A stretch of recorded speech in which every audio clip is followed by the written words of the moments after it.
Broadcasting live from the Capital OTB studios, this is Racing Across America with Seth Merrow.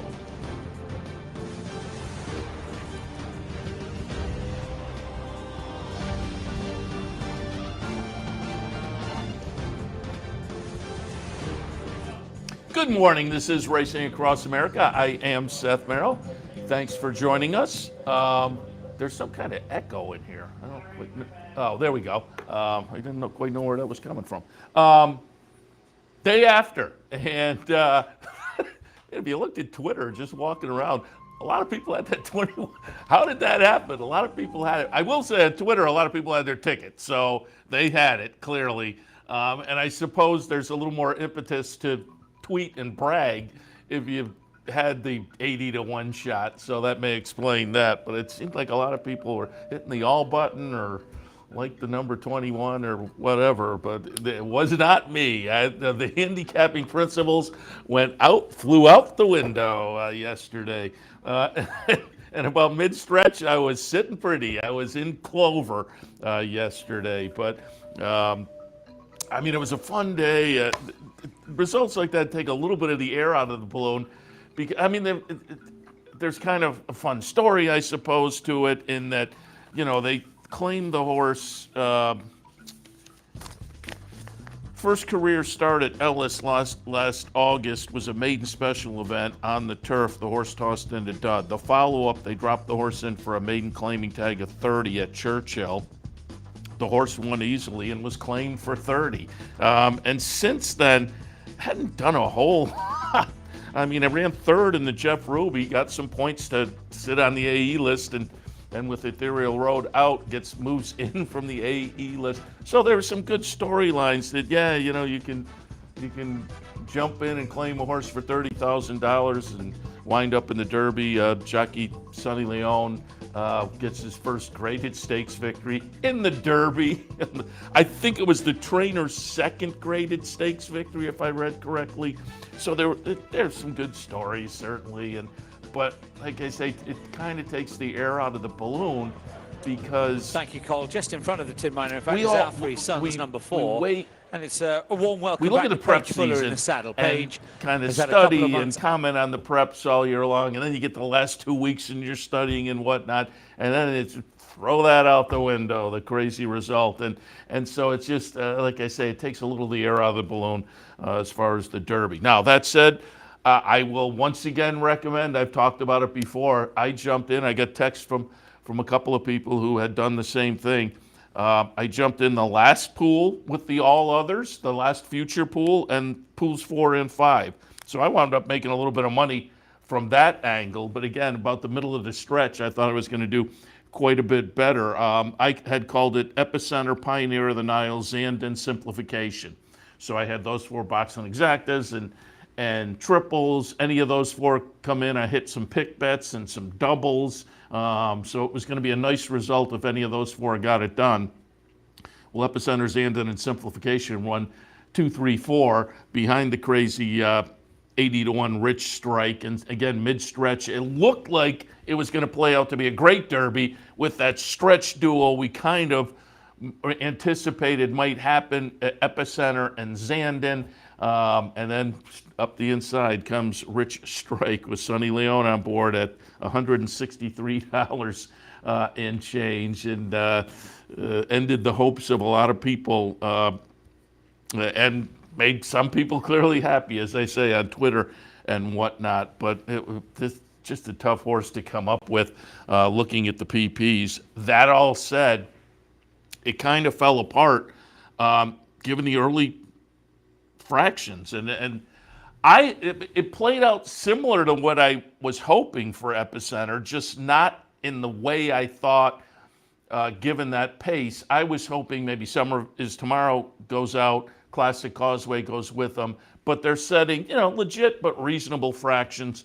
Epicenter's maybe sitting 3rd, 4th, right behind. Top of the stretch comes, well, Epicenter early on was more in the 8th area, which I didn't anticipate. But then when you saw the early fractions, Joe Rosario made the right move. And then he made the move on the stretch. Things collapse up front. He makes the move and winds up taking the lead, Zandon right there, and it looked like Cream had risen to the top, and we were going to get that battle down the lane. And then, as I say, the crazy result happened. After the early pace, Summers tomorrow fades to last in the field of 20. Crown Pride, who was right out there with him. And again, I was looking at Summers tomorrow in Classic Causeway. Classic Causeway, not in the hunt at all early, but it was Crown Pride, the Japanese horse, who they were commenting. I was watching, you folks may have been watching the NBC signal, or if you were at one of the parlors and watching on the computer like me, you were watching maybe the simulcast signal. They were talking about Crown Pride being kind of keyed up in the paddock. And so he took off, and they pushed it 21 and change, 45 and change. They hit the 3/4 in 110. From what I read, the 21 and change was the fastest opening quarter of the Derby ever. So the pace was hot and kind of melted down. That played into, I think, the fluky result. And I think that's all you can say, a fluky result. We'll see how Rich Strike... Rich Strike, it gets compared to Mind That Bird and Giacomo. If you look at Mind That Bird's record, I mean, he was crazy in the Derby, but he was a stakes winner already. He had won a couple of stakes up in Canada in his 2-year-old season.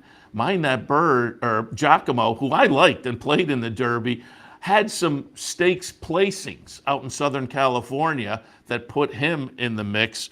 But Rich Strike, you look, again, won that maiden claiming race that he was claimed out of, runs third after that in an optional claimer, then tries Stakes Company down at the Fairgrounds, a well-beaten fifth, a Turfway Stakes race, runs third, the Battaglia Turfway runs fourth, and then third in the Jeff Ruby Stakes, behind Tiz the Bomb and Tawnyport, who were also in yesterday. So it was hard to think, he's going to turn the tables on those two in the Kentucky Derby. So, boy, the resume was just tough to make the case for. And so we'll see, again, with this horse. Maybe he's turned the corner. From what I read, he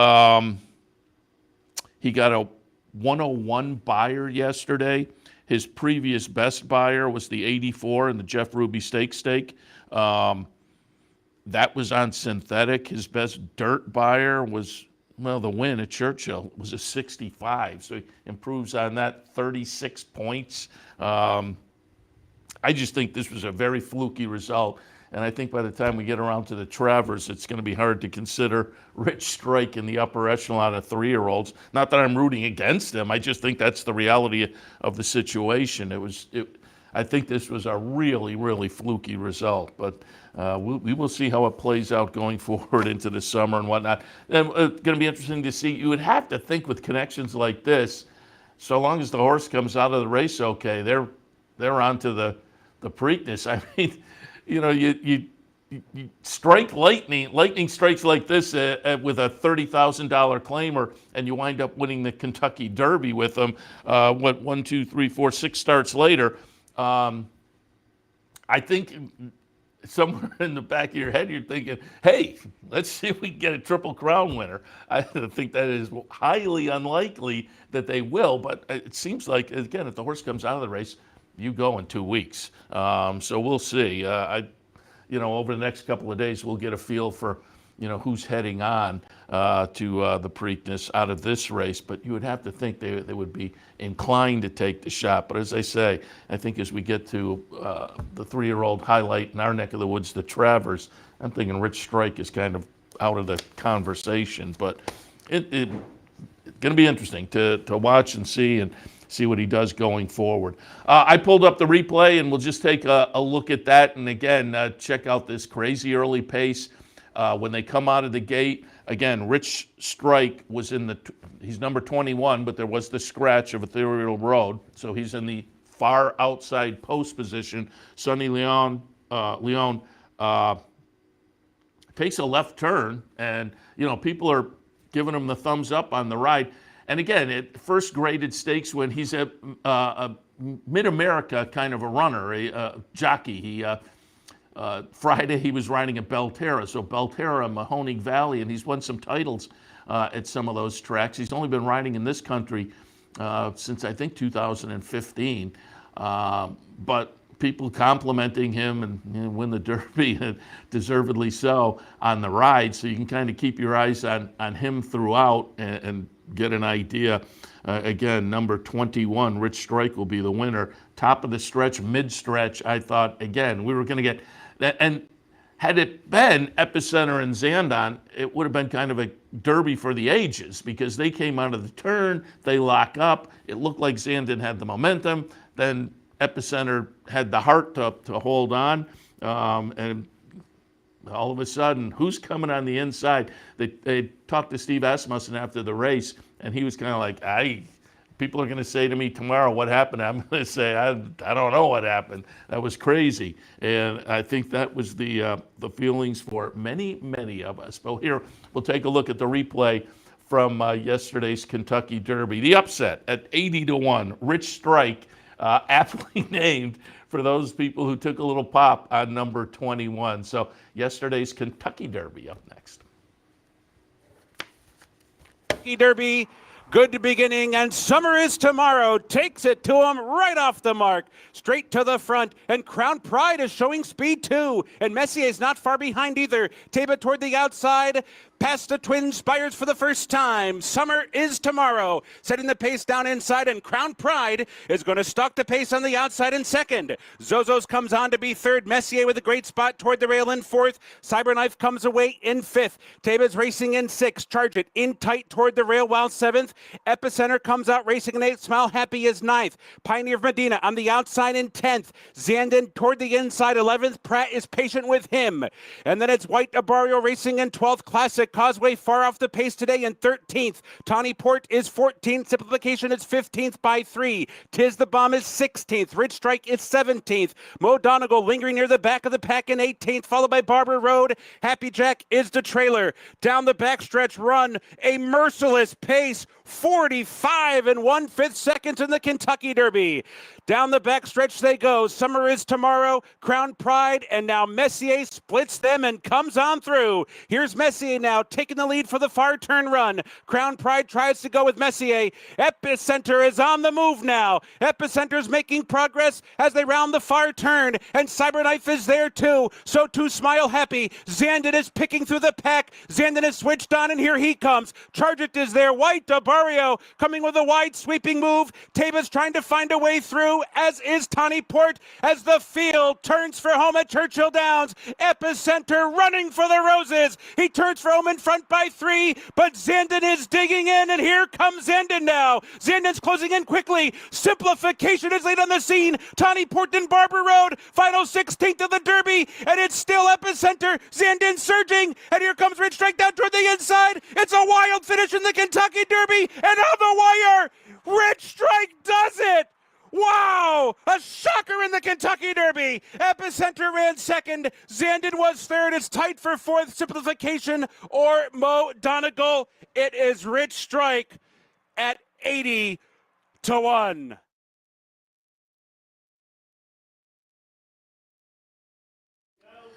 Upstate New York's own Travis Stone with the call. Yeah, wow, a stunner in the Derby. You ain't kidding, Travis. After, again, yesterday, or Friday's, just spectacular call of the Oaks, where Wayne can still train.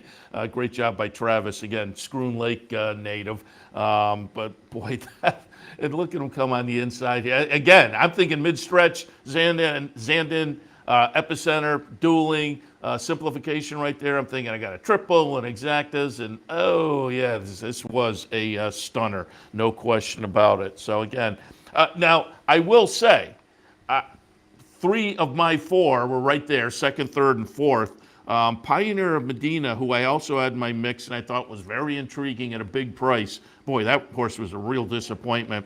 Pioneer, Summer is Tomorrow, who went out and set the pace, fades to last in the field of 20. But Pioneer of Medina winds up 19th. And a number of horses that seemed like real players just were nowhere here. Pioneer Medina was 19th, but Cyberknife was 18th, Charge It 17th, White Abario 16th, Messier 15th, and the Santa Anita Derby top 2 were very disappointing, with Messier running 15th and Taba running 12th in there. Crown Pride, the Japanese horse who was out kind of attending the pace, winds up 13th.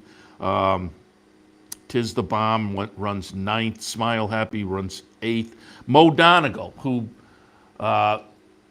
should have benefited from the pace, maybe a little bit disappointing. I mean, runs 5th, but again, given the situation with the pace, that was probably a little bit disappointing, but crazy result, $183.60. The $2 exacta, $4,100. The 50-cent trifecta, $7,435. And as I say, I talk about it often. I wound up with the future pools. A lot of people, poo-poo the future pool. You got to pick your spots. You don't, in any of those future pools, you don't want anything really under 20 to 1 if you're going with the individual entrance. But you can play around with that all others. And people have gotten clever about that. So then usually in the first couple of pools, people rightfully think, all others is probably going to include a lot of horses in these first couple of pools. But still, you can jump in the last 2 pools. And I think I wrote down, I brought in my, I don't know if I'm going to be able to find it here, but I thought I brought in my plays in the future pool. Yeah, here we are. So coming in, all others, I played all others in pool 4 and pool 5, and that had, so it's the last 2 pools, and how many horses are you going to get with the last 2 pools? But I had 1, 2, 3, 4, 5, 6. I had 7 of the 20 horses. Excuse me. I had 8. I marked this last week. I had marked the winner, Rich Strike, who came in off the AE list. So I had 8 of the 20 horses included in that all others in the last 2 pools. And so again, that bailed me out a little bit with the scenario yesterday. And I would just help people to maybe take a look at that. I also had some individual plays. I'll normally kind of pick a couple. I had another maybe 4 individual entrants in the future pools. But again, those you have to really look for a price, because you're not only looking to get in the gate. You're not only looking to win, you're looking to get in the gate in whatever it is, a month down the road, 2 months down the road, 3 months down the road. So you want to get the odds to reflect that as far as the individual entrance. But the all others over the years has been kind of good to me. So again, I would just tout folks to maybe pay attention, because as I say, the last pool, it paid $39. So that was a nice result. Pool number 5, which was just 2-3 weeks ago. So again, that's something to, as I say, consider down the road a little bit. All right, let's take a look at some of the other stakes action from yesterday on a big stakes day down at Churchill Downs.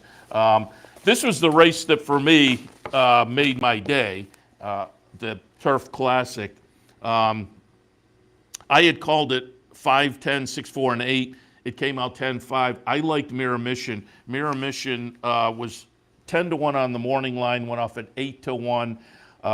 Santin, who I had right underneath on the morning line, was 6-1 and went off 7-1. So they were in the vicinity of their odds, which were very good on the morning line, and stayed pretty good.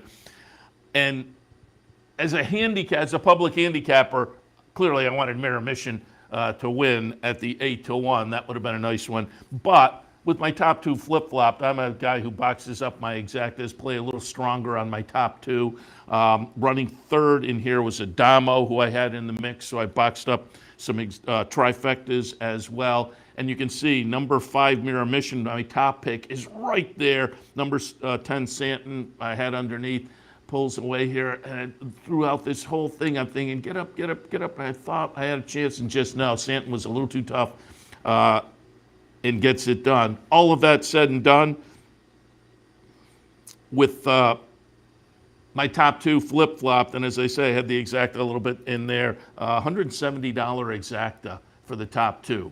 And again, I had some trifecta action as well. The 50-cent trifecta with the Damo on top. I had a little play there. It was 193 for 50 cents. So again, that was the race. Otherwise, I had a couple of, we'll talk about it a little bit later, had a double underneath that was okay as well. Didn't pay much, but I had it a few times. But this was the one that kind of got me out on the day and made it an okay day. Because again, using this race as well, I had some doubles and some picks going into the Derby, but I was not one of the people with 21 on my ticket in the Kentucky Derby. So those dreams went out the window, but this was a nice result in the Turf Classic. Ian Wilkes trained Miramichian, who, as I say, just came up a little bit short, but I thought that one off the last couple of races was very playable. Santon, it was Brendan Walsh, who had a nice winner on Friday as well. And somebody came up to me and mentioned there was a group out in the race book who were down at Gulfstream on Florida Derby Day. And we were talking yesterday about the nice day Brendan Walsh had on Florida Derby Day. I said that right after I said he may be on a little bit of a roll, came into Keeneland, kind of continued that roll, and had a nice weekend, Brendan Walsh. Trained Santon for Godolphin. Fairly lightly raced, only 5 starts, and now only 5 starts coming into the race. Now 6 starts and 3 wins, and picks up a nice grade 1 yesterday in the Turf Classic with Tyler Gaffleone on board. So again, nice result in the Turf Classic, just overall, but for me it was a nice result. In the Churchill Downs Stakes itself, sprint stake, I took a little bit of a shot against Jackie's Warrior. I thought reinvestment risk was worth playing, coming out of a second in the Carter. Reinvestment risk in the Carter had run second to Speaker's Corner, who is part of that juggernaut in the Bill Mott barn, juggernaut with Olympiad now, who won on Friday at Churchill. But I thought coming out of the second to Speaker's Corner, reinvestment risk was worth playing a little bit. But Jackie's Warrior kind of ran them off their feet. And for Jackie's Warrior, the early fractions, 22 and change, 45 and change.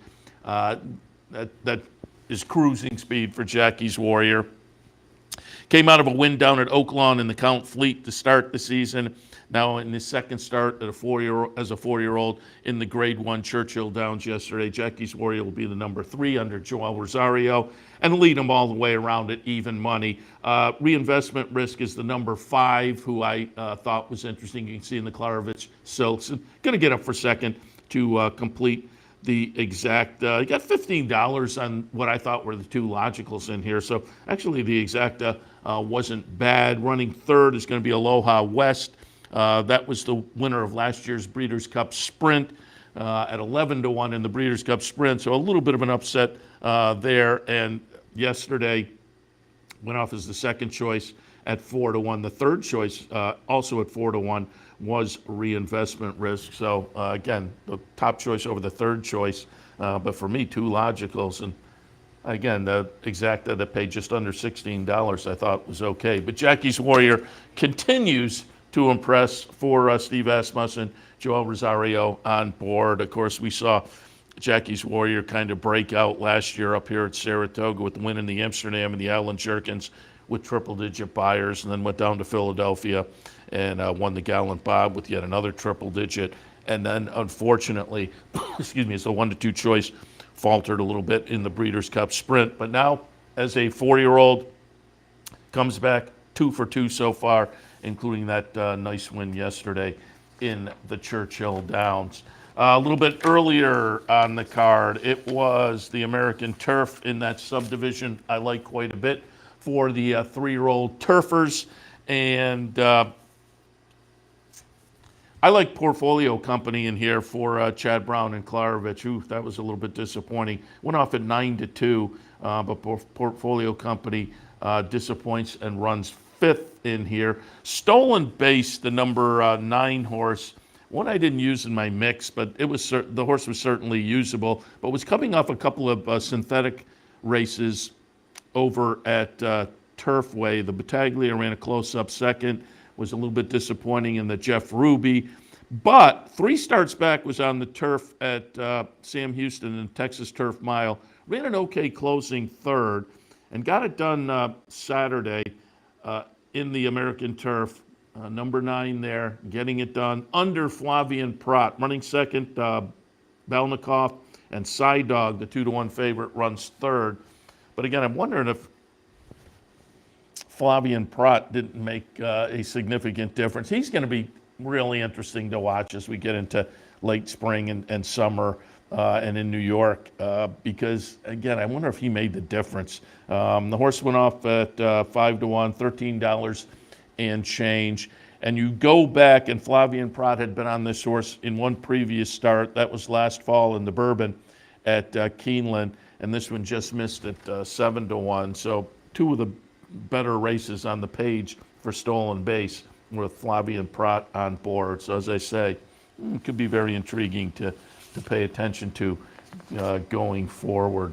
Again, particularly with horses like that, you maybe say, yeah, of course Flavian's going to be interesting to watch going forward. But if you're getting $13 and change, I don't know whether everybody's caught on that. And clearly he's not going to move up every horse, but there may be some like this where you look back and you see, that last time he was on board was a pretty good try. And so this is going to be interesting to see how the betting public does take to him, what he can do in the Colony in New York this summer, and particularly up here at Saratoga.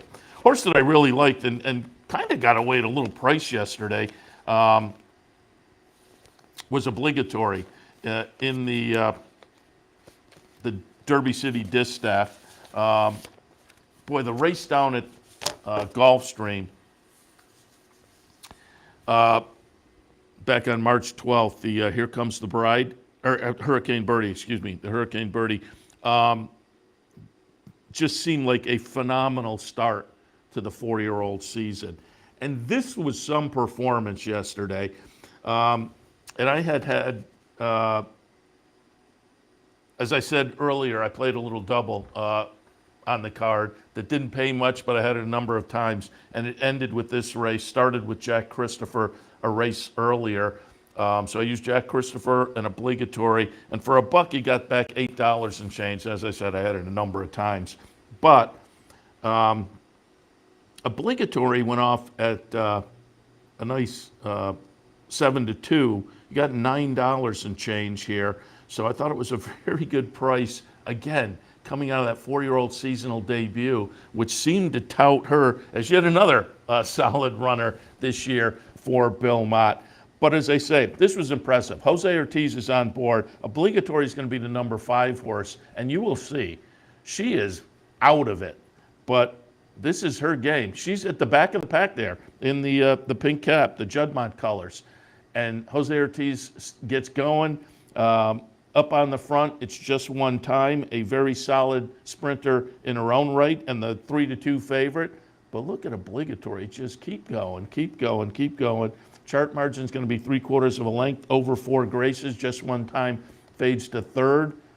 But again, they were in the stretch, and she was in the back of the pack and just ground them down there. 122 and change. Obligatory going to be very interesting to watch as the season progresses, certainly. And again, following up a big 4-year-old debut with a solid win yesterday in the Grade 1 Derby City Distaff. Obligatory, a very, very nice performance. And finally, let's take a look at that run by Jack Christopher yesterday in the Pat Day Mile. Chad Brown was quoted saying, unfortunately, he said, it's great to be in the winner's circle at Churchill with a 3-year-old on Derby Day. It's disappointing it's not the Derby with a horse that's this talented, but they just got a late start this year. Jack Christopher last year had won the maiden special up at Saratoga, had won the Grade 1 Champagne in a 2-race campaign, then went to the sidelines, comes back on Saturday, going to be the number 5 horse, and at 3-5, gets it done. Chart margin is just about 4 lengths. Papa Cap second, My Prankster third. But Jack Christopher under Jose Ortiz for Chad Brown, getting it done nicely to kick off the 3-year-old campaign. We'll see where he goes. Some people, on Twitter were, hey, what do you think? Preakness for Jack Christopher, and other people are saying, as a Chad Brown trainee, I don't know whether we can expect a 2-week turnaround for start number 2 of the 3-year-old season. I would think that's probably, particularly since early voting will go for Chad. But that said, nice 3-year-old. We'll see what the summer holds. I would certainly think we'll see some 3-year-old action from Jack Christopher up at Saratoga, but it was a promising start to the 3-year-old campaign, clearly yesterday in the Pat Day Mile for Jack Christopher. All right, let's take a break. When we come back, we'll do a little news and notes, and maybe we'll plug in a little handicapping as well. So we'll head to a commercial break. We will continue for Sunday morning's Racing Across America right after this. Stay tuned. Capital OTB is now streaming live on Roku. The RTN Racing channel on Roku lets you watch OTB TV live through your Roku device or your Amazon Fire Stick, rather than being limited to computers and mobile devices, which means you can now watch OTB live wherever you are. Simply open Roku, scroll to find the RTN channel, then click on OTB TV. OTB TV on Roku. Try it now. Birdstone is an outside front. They're coming down to the finish. Can Smarty Jones hold on? Here comes Birdstone. Birdstone surges past. Birdstone wins the Belmont Stakes. In front, but here comes High Chaparral. High Chaparral, the defending champ, to take it to Bob. These two arch rivals head to head with Joe Hart bearing down on them. It's going to be a 3-horse photo finish to the turn. Here's the wire. Photo finish. What if there was a way to become a better horse player, to have a better knowledge of the game, to be more successful? What if there were a way to take what you've learned, what you know, and make better decisions, better choices? In horse racing, knowledge is a powerful tool. Race results and replays, past performances and live streaming, wagering from all your digital devices. Capital OTB. Become a better horse player.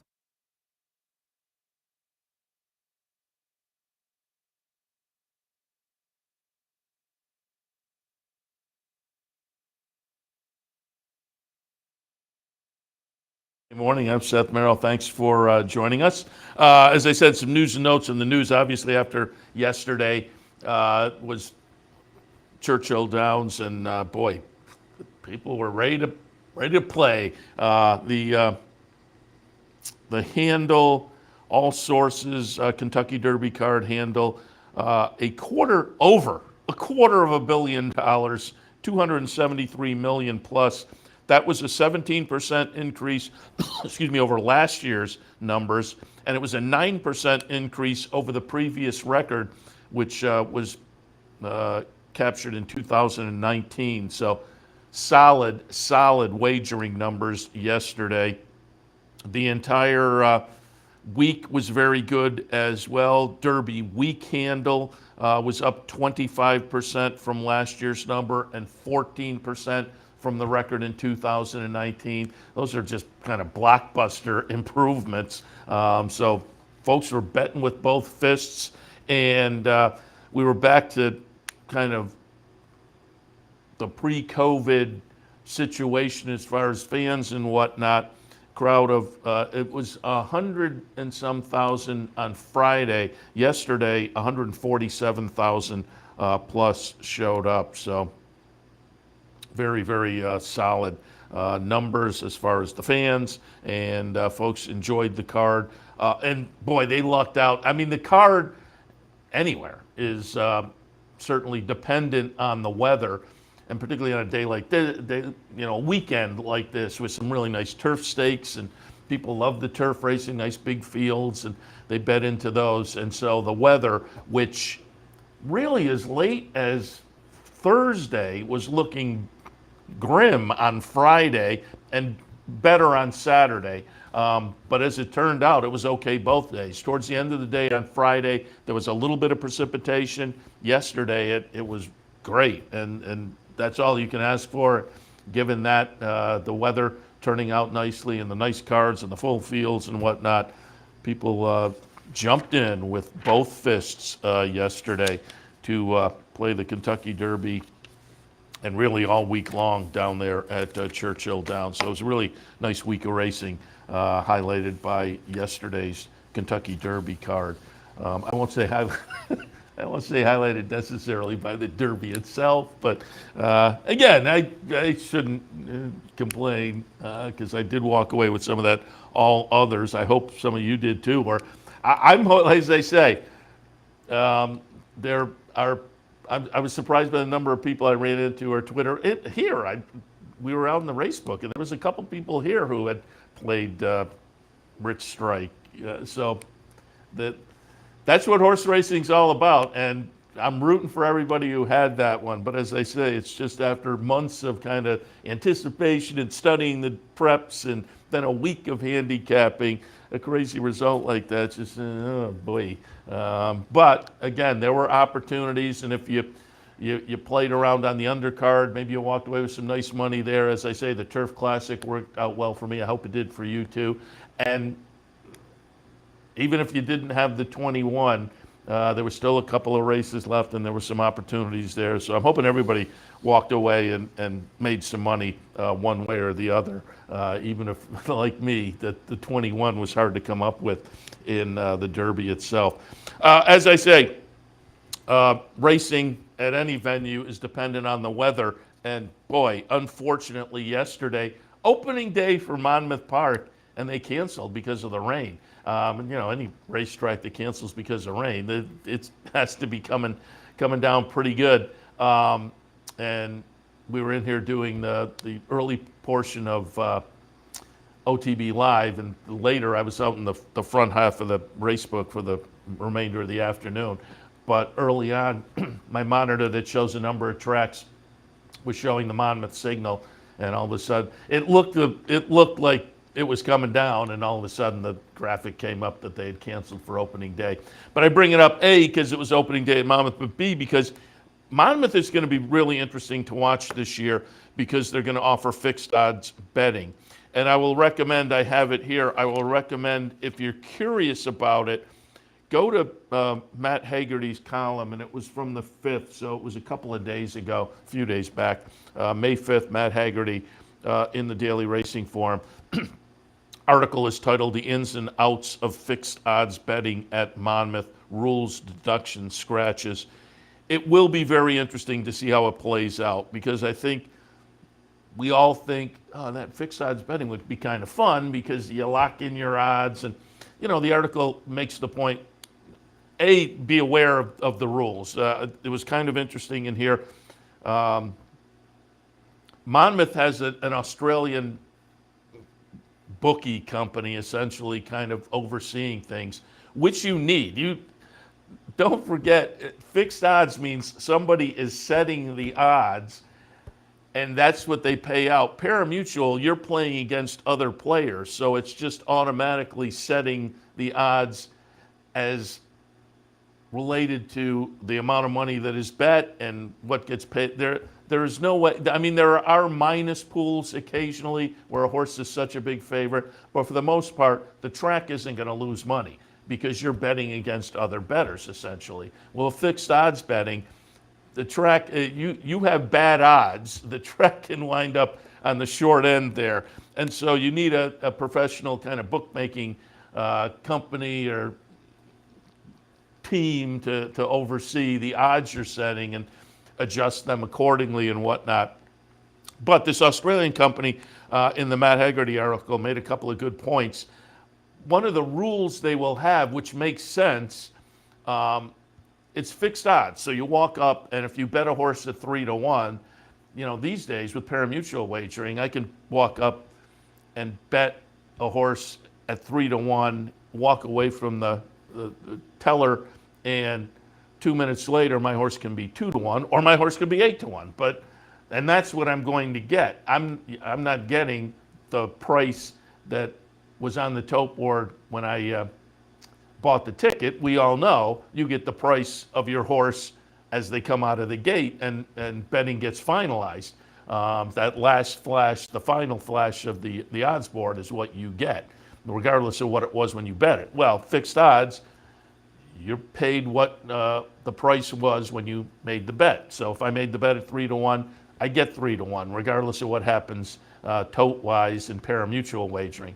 However, I didn't realize this, but if anybody, and to do this, you're going to have to go down to Monmouth. I'd love to go down sometime and just kind of play around with this a little bit, just to see how it works. But if there's scratches, the rules now say they can deduct, essentially, from your price. So, I bet a horse at 3-1, and the 1-5 shot in the race scratches, they can reduce your money. And the Australian company that is administering this has said, we'll have signage up all over the place, but we have enough experience in Australia with bettors who are even used to this system that you get blowback to that. But it just makes sense that they would do that. So, but it's something to be aware of should you make a trip to Monmouth and jump into the fixed odds. They may, you'll get the price, and if the field stays intact, you get the price. But depending on scratches, there may be some changes to the price you get. And also, they said they don't yet have any real rules in place as far as off-the-turf events. And I was surprised. The article said no turf racing at Monmouth for maybe the first 2 weeks. I'd have to look back at the article. But I was surprised that Monmouth doesn't have turf racing right off the bat. But I guess they still have a little time to kind of figure things out as far as turf racing. But the Australian company said, we don't have off the turf down there, so we don't really have any rules, and we're trying to figure out how to address that kind of a situation.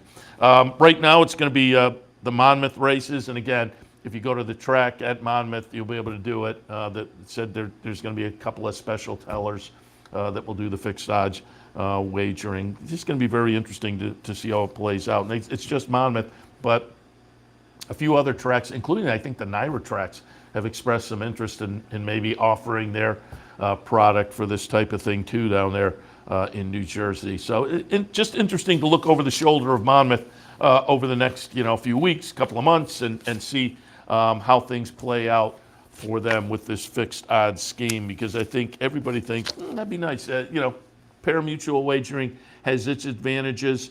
This will offer another option. It may be an option that will bring new people into the game potentially. Certainly, there is no shortage, particularly these days with social media, of people who want to point out the gates open up and your horse leaves the gate at 4-1, and as the horse takes the lead around the far turn, it goes down to 9-5.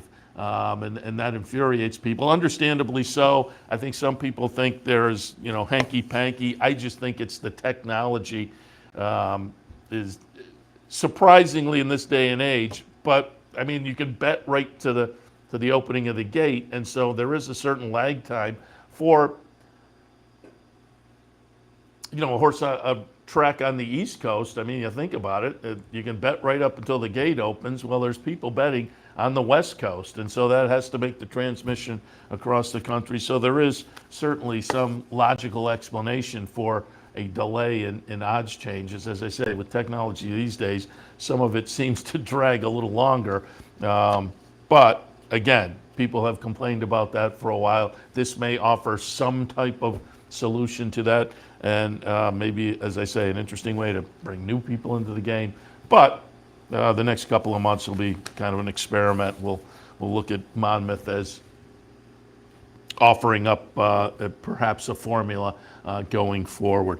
We're getting to that point where the winter-spring tracks are winding up, and we're going full spring-summer, and two of those tracks, Oaklawn and Tampa. Oaklawn will wrap up their meet today. I pulled up stats to take a look at the jockey trainer situation down there, and going into the last day, at Oaklawn. David Cabrera, 62 wins. He is the leading jockey. Francisco Arrieta has 60, so it's 60 to 62. Santana has 58.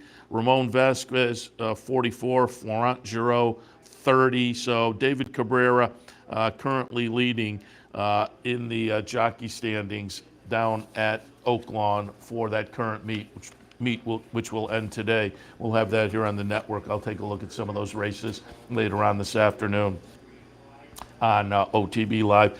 On the trainer side of things, it is settled in a resounding fashion. Steve Asmussen, the leading trainer down at Oaklawn this season, with 62 wins. Robertino Diodora with 42, so 20 wins back going into the final day. Brad Cox has 31. John Ortiz has 27, as does Carl Broberg. Chris Hartman, good meet. He had 23, but 23 from 102 starters. So Hartman, a nice meet. Ron Maquette, 20 wins as well. Federico Villafranco, guy I always like down there and think floats under the radar. 15 wins, but in 106 starters.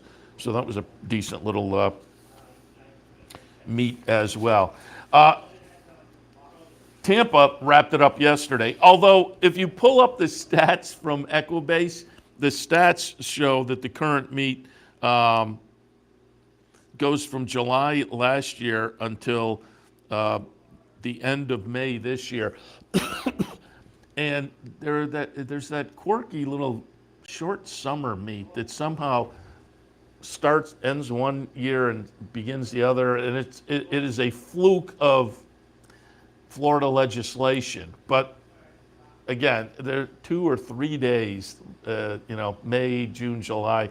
I forget where they place them exactly, but it's just they have to do it because of some kind of legislation. But for all intents and purposes, their winter-spring meet ended yesterday. And on the trainer side of things, it was, again, Gerald Bennett winning the trainer's title down at Tampa. 36 wins. Kathleen O'Connell had 29. Raphael Shisti had 26. Juan Arriagada, 23. Chad Brown had 18 wins in 41 starts. He was clearly going over and enjoying the turf course over at Tampa this year. And 18 for 41 is a solid 29% there. So he was doing very well when he popped over to 29% and I'm just looking. Yeah, it was actually 44%, 18 for 41. And as I say, going over and kind of using the turf course over at Tampa and being very successful with a fairly limited number of starters. But overall, again, Gerald Bennett gets it done on the trainer side down at Tampa. On the jockey side, it was Sammy Camacho, 85 victories. Pablo Morales, 71. Fernando de la Cruz, 67. So no surprise there. Sammy Camacho, pretty proficient right from the get-go down at Tampa this season. So Tampa in the books. Things wrap up at Oaklawn a little bit later this afternoon. And as I noted, we will have that in the mix this afternoon on OTB Live. And I'll be back in, it's 11, an hour and a half or so, an hour and a half, couple hours. We'll jump back in for OTB Live on a Sunday afternoon, the day after, as it were. Hopefully, again, tough to maybe come up with the winner in the Derby, but there are opportunities otherwise at Churchill yesterday. So I hope you have a little dough in your pocket to shoot this afternoon. And we will be looking obviously at some Belmont, some Oaklawn, and more. Should be a fun Sunday afternoon. The day after the crazy second longest price in Derby history at 80 to 1 with Rich Strike getting it done for under the radar connections and being claimed for $30,000. As I say, I suppose it was a good story, but it kind of takes the air out of the balloon a little bit. But and it's just going to be interesting to see now who elects to go to the Preakness, and hopefully this guy goes. I mean, I very intrigued to see what he can do back to back. But I think with that early pace, I think this Derby is going to be reflected on as being very, very fluky. And I think that thought will be validated kind of going forward, perhaps in the Preakness, but certainly as we get into the spring and summer 3-year-old stakes. I think, again, this will be looked on as a rather fluky result.